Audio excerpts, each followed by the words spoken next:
Imagine working hard your whole life, raising your kids, building a nest egg for retirement, and looking forward to some peace and comfort, only to find yourself doing yard work, cooking, and cleaning for your adult daughter and her boyfriend.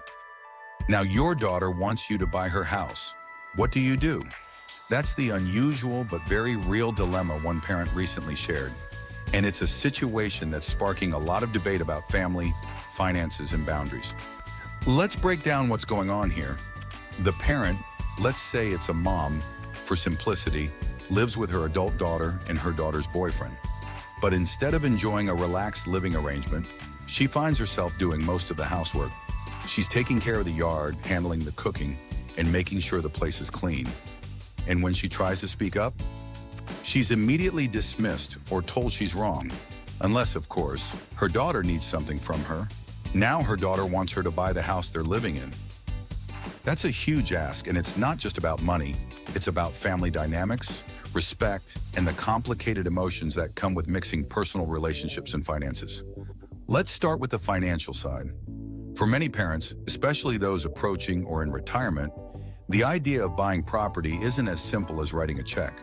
Home ownership comes with a lot of responsibilities: maintenance, taxes, insurance, and the unpredictable costs that pop up when something breaks. If you're on a fixed income, every dollar counts, and taking on a big purchase like a house can jeopardize your financial security down the line. But there's also the question of value and fairness.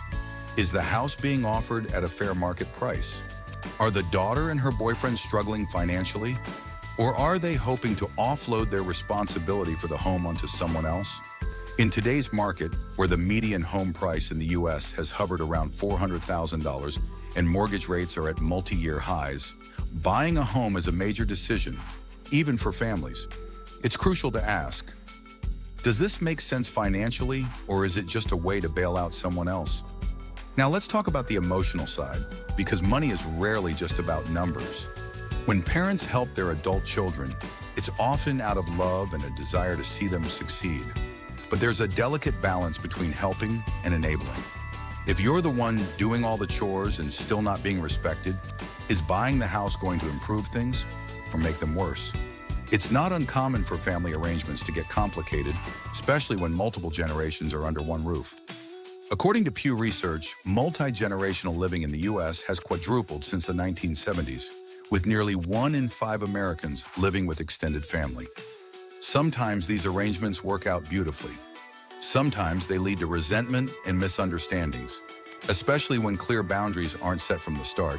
In this case, the parent feels unappreciated and unheard.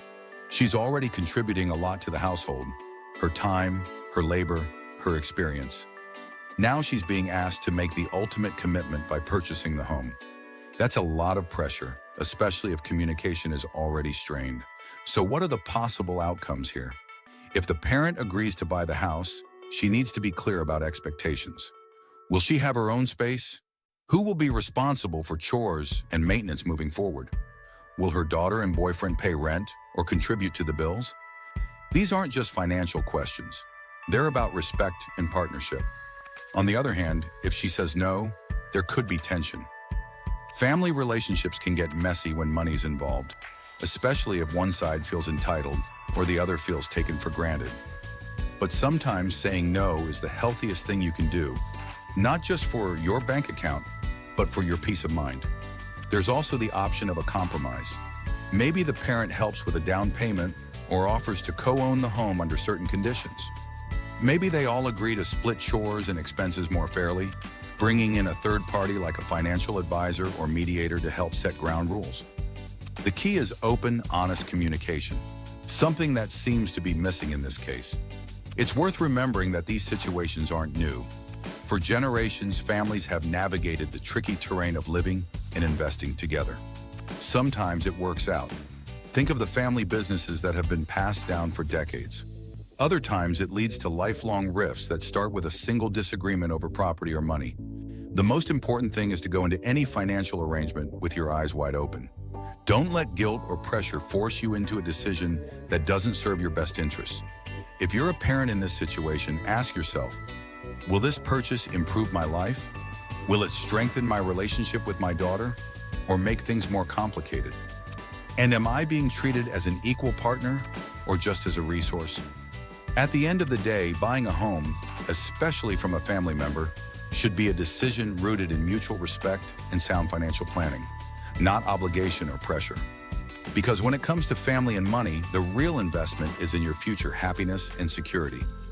So if you ever find yourself in a similar position, remember, your time, your effort, and your peace of mind are valuable.